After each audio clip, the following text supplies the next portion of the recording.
شروع کر دیا تو میں نے پوچھا کہ ابو بکر آپ کیوں رو رہے ہیں؟ تو حضرت ابو بکر کہتے ہیں 3 کام مجھے رلا رہے ہیں. میری بات فالو کریں، گستاخی نہیں کر رہا، وہ یار دلائل دے رہا ہوں. گستاخی کے فتوے تو وہ لگائیں گے نا جن کے پاس دلیل ہو نا. جب نبی کی بیٹی کو وراثت منتقل مولوی جی، تو نبی کی بیویاں وہ کس حق سے نبی کے گھروں میں رہتی؟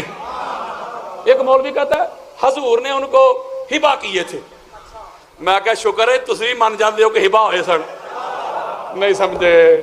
میں نے کہا کوئی ضعیف روایت دکھا، میڈ ان دمشق کی دکھا دے. نہیں سمجھے. من گڑت گھر سے گڑ کے لے آ، کوئی ضعیف روایت مجھے دکھا کہ حضور نے دیے. نہیں دیے. جب وراثت نہیں ہوتی تو معاملہ ختم ہو گیا نا. بولیں یار اس کا مطلب ہے یہاں معیار اور ہے، وہاں معیار. اگلی بات، یہ بڑا خوبصورت جملہ ہے. مولوی صاحب کہتے نہیں علم وراثت ہوتی ہے. علم انبیاء کا جو علم ہوتا ہے نا وہ تقسیم ہوتا ہے، اس کی وراثت ہوتی ہے، مال کی نہیں. تو لہٰذا بی بی پاک کی علم وراثت تھا. نہیں سمجھ رہے. ہم مولوی کی بات مان لیتے ہیں، وہ کہتا ہے علم ہوتی ہے وراثت انبیاء کی، علم نالج، مال نہیں. تو لہٰذا حضور کی بھی وراثت علم تھا.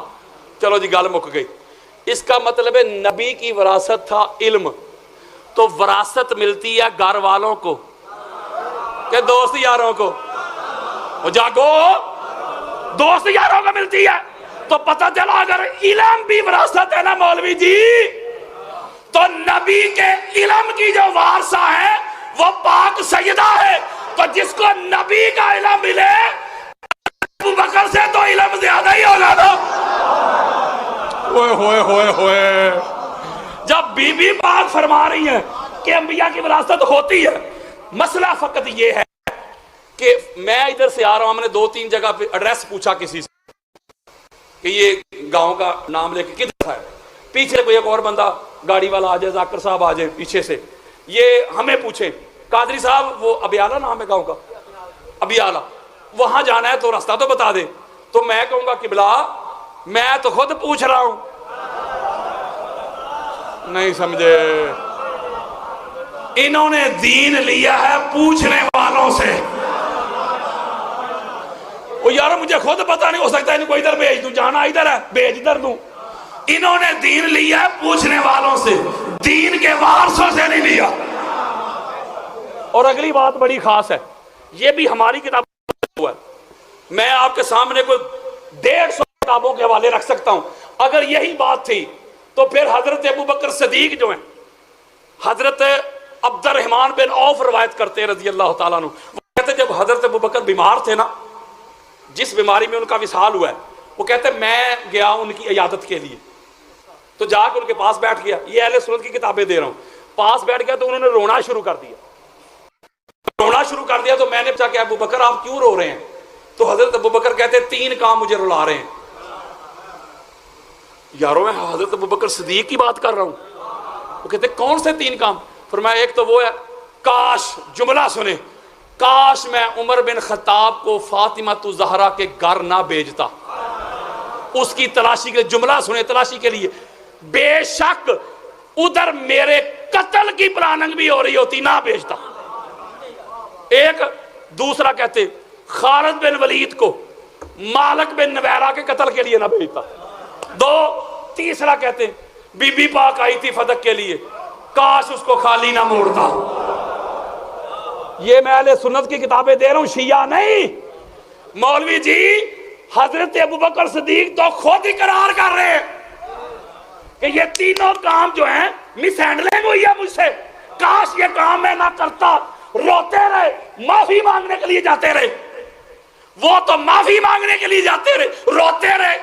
وہ تو اس کو تسلیم کر رہے ہیں. اور مولوی صاحب آج بھی کہہ رہے ہیں کہ موقع تھا نا کہ جب فدق مانگ رہی تھی تو معاذ اللہ خطا پر تھی. گجرانوالا کے مسجد سے لے کے ہائی کورٹ تک 48 گھنٹے دلائل دے کے اس کو کھینچا تھا میں نے.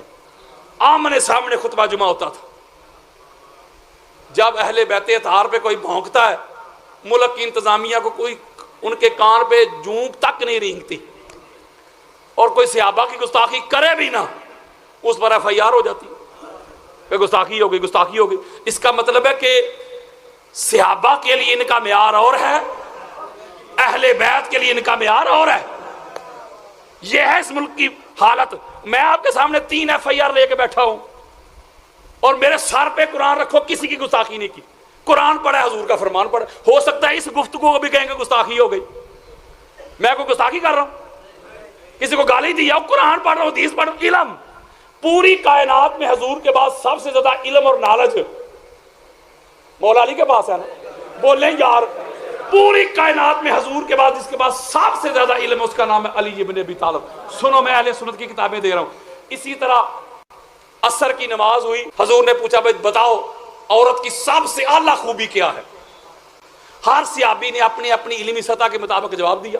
مولا علی علیہ السلام بھی عرض کرتے یا رسول اللہ، عورت کی سب سے اعلیٰ خوبی یہ ہے، خصلت یہ ہے کہ وہ غیر محرم کو نہ دیکھے.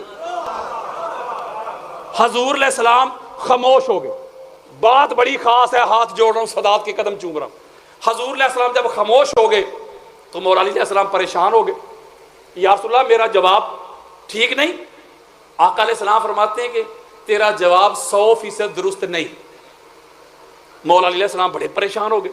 پریشانی کی عالم پریشانی تو بنتی تھی نا. حضور کے بعد اتنا زیادہ جس کے پاس علم ہو، نالج ہو، فہم ہو، ادراک ہو، شعور ہو، جبریل بھی جس کا شاگرد ہو، تو پریشانی تو بنتی تھی. گھر تشریف لے پریشانی کی حالت میں پاک سیدہ نے جب مولا علی علیہ السلام کے چہرے کو دیکھا تو فرماتی ہیں علی پریشان کیوں ہیں؟ مولا علی علیہ السلام فرماتے ہیں کہ فاطمہ، حضور نے ایک سوال پوچھا تھا کہ عورت کی سب سے بہترین خوبی کیا ہے، خصلت کیا ہے، ایٹریبیوٹ کیا ہے؟ تو میں نے کہا تھا یا رسول اللہ عورت کی سب سے اعلیٰ خوبی یہ ہے کہ غیر محرم کو نہ دیکھے. حضور نے جواب قبول نہیں کیا، اس لیے پریشان. تو پاک سیدہ فرماتی ہیں علی نہیں، عورت کی سب سے اعلیٰ خوبی یہ نہیں کہ غیر محرم کو نہ دیکھے، عورت کی سب سے اعلیٰ خوبی یہ ہے کہ خود کو ایسے رکھے غیر محرم اسے نہ دیکھے. لو جی، یہ جواب لے کے مولا علی علیہ السلام مغرب کی نماز کے لیے چلے گئے مسجد نبوی. نماز ہو گئی. حضور علیہ السلام نے جب سلام پھیر دیا تو مولا علی علیہ السلام عرض کرتے یا رسول اللہ آپ نے سوال پوچھا تھا، جواب دینا چاہتا ہوں، بتاؤ جواب. یا رسول اللہ جواب یہ دینا چاہتا ہوں، آپ نے کہا تھا نا عورت کی سب سے اعلیٰ خوبی کیا ہے؟ تو عورت کی سب سے اعلیٰ خوبی یہ ہے کہ خود کو ایسا رکھے کہ غیر محرم اسے نہ دیکھ سکے. تو میرے اور آپ کے پیارے آقا، حدیث میرے موبائل میں پڑھی ہے، کسی کو چاہیے، میرے آقا نے مسکرا کے فرمایا علی کس سے پوچھ کے آئے ہو؟ یا رسول اللہ فاطمہ تو زہرا سے پوچھ کے آیا ہوں. قال رسول اللہ صلی اللہ علیہ وآلہ وسلم ان فاطمہ تو بضعۃ منی. میرے آقا فرماتے ہیں ہاں علی، اس کا جواب فاطمہ ہی دے سکتی تھی، فاطمہ میرا ٹکڑا ہے. مولوی جی حیا کر، شرم کر، اگر غیرت ہے تو جا چلو پر پانی میں ڈوب مر. پاک محمد کے بعد جو ساری کائنات سے بڑا عالم ہو، جس کے پاس علم ہو، فہم ہو، ادراک ہو، شعور ہو، اس علی المرتضیٰ کی جو بی بی استاد بن جائے، اس بی بی کو اتنا تو علم ہوگا نا کہ انبیاء کی وراثت ہوتی ہے کہ نہیں. ہوئے ہوئے ہوئے ہوئے، یہ جو بدعت منی ہے نا، بدعت منی، بس کلوزنگ کرنے لگا ہوں، پریشان نہ ہو. یہ جو بدعت منی ہے، ایک روایت میں حضور نے فرمایا فاطمہ تو مدغۃ منی. جو ادھر سادات بیٹھے ہوئے ہیں ان میں کہ میں قدم چوم کے کہ یہ نقطہ بڑا خاص سمجھانے لگا ہوں آپ کو. فاطمہ تو مدغۃ منی. امام احمد بن حنبل یہ حدیث لے کے آئے. مدغہ، what is the definition of مدغہ؟ مدغہ کیا ہے؟ فاطمہ میرا مدغہ ہے. سورہ حج کی آیت نمبر 5 پڑھیں. اللہ نے رحم مادر میں بچے کی جو پرورش کا پروسیس ہے اس کو بیان کیا. اللہ کہتا ہے میں نے تمہاری جو کیمیائی تخلیق ہے وہ تو مٹی سے کی، اور جو حیاتیاتی ہے وہ کی نطفہ سے، ثم من نطفۃ ثم من علقۃ ثم من مضغۃ. اب بولو یار، رحم مادر میں نطفہ آتا ہے، پھر اگلی سٹیج علاقہ بن جاتا ہے، ہینگنگ میس بن جاتا ہے، جالا سا بن جاتا ہے. تیسرا مدغہ. اللہ کا قرآن کہتا ہے جب مدغہ تو مدغہ میں اللہ روح ڈالتا ہے. خاصاں دی گل ہم آگے حضرات قال رسول اللہ صلی اللہ علیہ وآلہ وسلم فاطمہ تو متلا تو منی لوگوں فاطمہ محمد کا وہ ٹکڑا ہے فاطمہ محمد کا وہ حصہ ہے فاطمہ میں محمد کی روح بستی ہے